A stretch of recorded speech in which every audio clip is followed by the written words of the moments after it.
In this episode, it's all about masks, which are a really useful way to cut an object out from its background.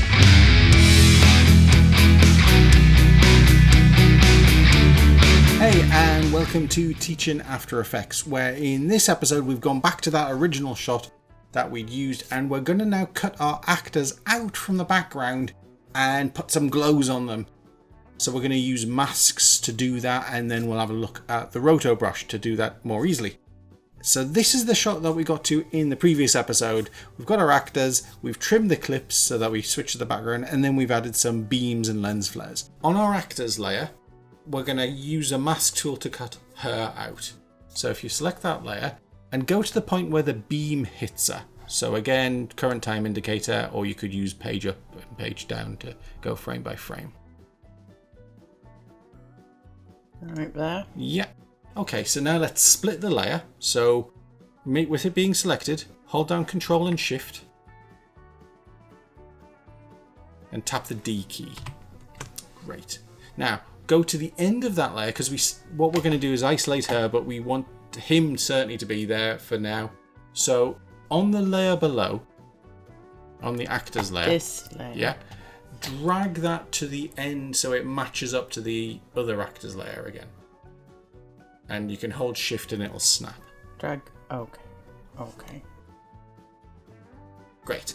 Now, it's going to get confusing because we've got two layers called actors. So let's select the top layer, hit enter, and rename this to Lady, or it's glowing, so Lady Glow.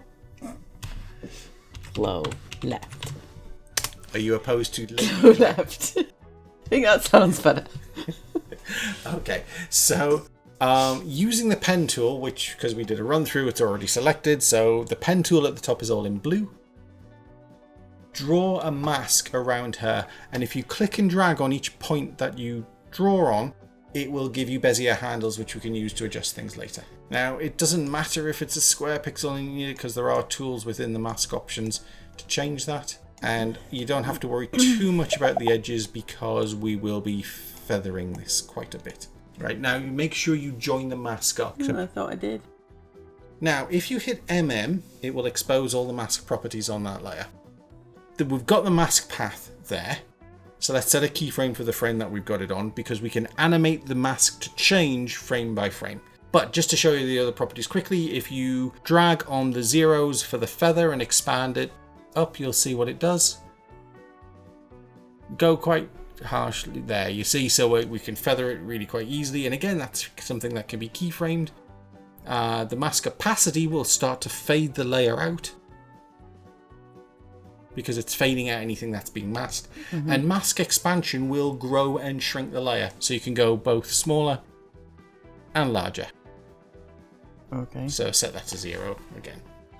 Okay, so now the next thing to do is basically find a podcast to listen to, because we're going to spend the next 20 minutes, maybe probably a bit quicker than that, but we're going to go a few frames ahead and we're going to adjust the mask. So hit the page down key 3 times. Okay, now adjust the mask to match her new position. Now, if you want, I find it easier as well, if you go to, you see where it says mask 1 add, and that drop down. If you set that to none for the moment, it's easier to see sometimes when she's drifted out of the mask where the new edges are.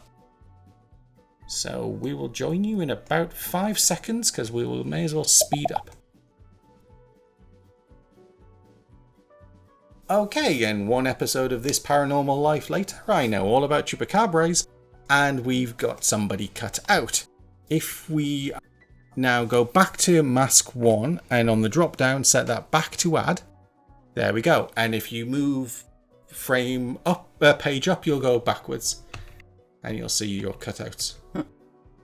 Cool. What we want to do now is put a glow effect on her, and then we'll keyframe that to expand till it covers her, and then she'll wink out of existence. Let's just go for a simple tint. So if you search in effects and presets for tint. Now there is a glow effect. We might decide to put that on, but we'll put tint on first so we control the complete color. So just drag that onto her. Yeah.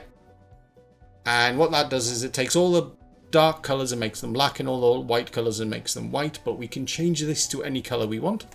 So, and obviously there's loads of color effects in After Effects.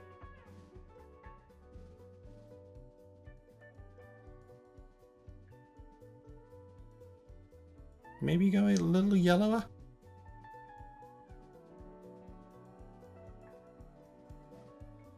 You know what you're doing. Okay, cool. So now what we want to do is expand this out from her. So let's turn on beam 2 as well, so we see the center point where the beam hits her. We might need to scrub back a few frames. Oh, it's because it's, there we go, it's orange and orange. Okay, so using the ellipse tool, hold control, or click and then click on it and holding control. So if you click where the center point is, where the beam hits her, and then drag, it will lock to that center point. And you can make this circle as big or as small as you like, because we're going to keyframe it. Okay, so now expand the mask 2. Again, you could hit MM, but let's set a massive feather, something like 150.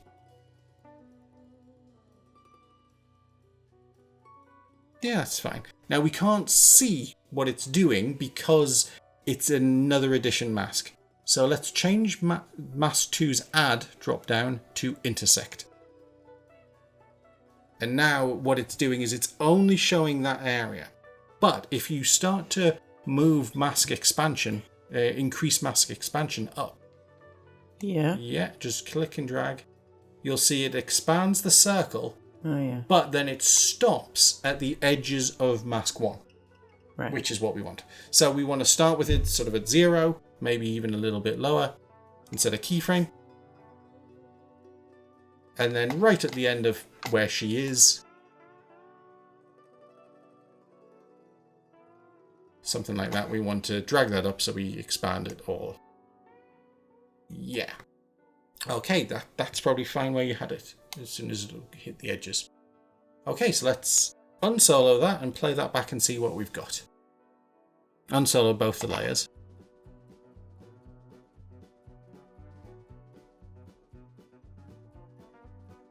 Okay. Cool. So we might still want to put a lens flare on, but we could tone down the lens flare that we had. Right, now. So if you don't want to spend, 20 minutes cutting somebody out, especially, this was only half a second's worth, there's the other option. And seeing as we've got to cut him out as well, let's do the same. So let's go to the point in the timeline where he gets hit. There. Mm-hmm. And we'll do that same process of splitting what's layer 6.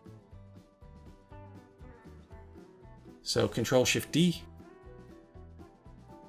And then extend layer 7 now. And hit enter and rename that glow right. Okay. So we've now got him. Let's solo that layer.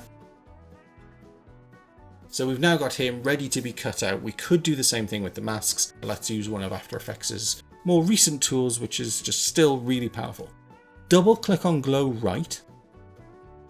So now we're looking at the layer. And you see the tool with the little person and the paintbrush at the top.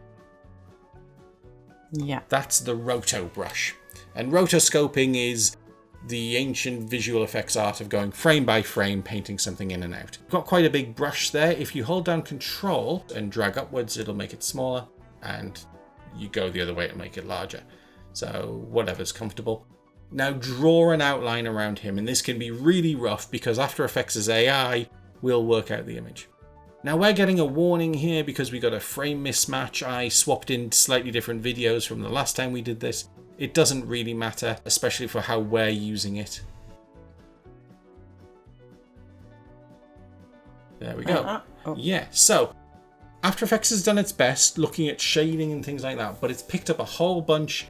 So if you now hold down the Alt key, you can identify the bits you want to cut out.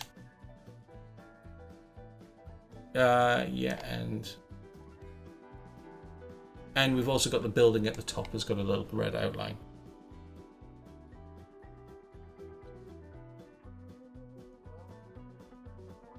Let go and see what that does. It's done. There we go. So close the layer down. So we're now back in the comp, and you can see it's cut him out really nicely, or certainly good enough for our purposes. You can adjust the matte using the feather tools, so set that up to say 20. And that's just softened it a little bit. It doesn't soften it as much as a mask feathering does, but it's still, again, good enough for our purposes. Now what we want to do is apply the tint effect again to him, but instead of dragging it in and trying to match the colors, if you now select glow left and then select tint and Control C to copy it to the clipboard, and then back to glow right and Control V.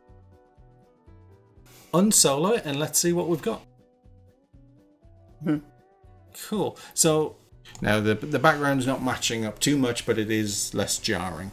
I think in the next episode we'll have to look at lining that up perfectly.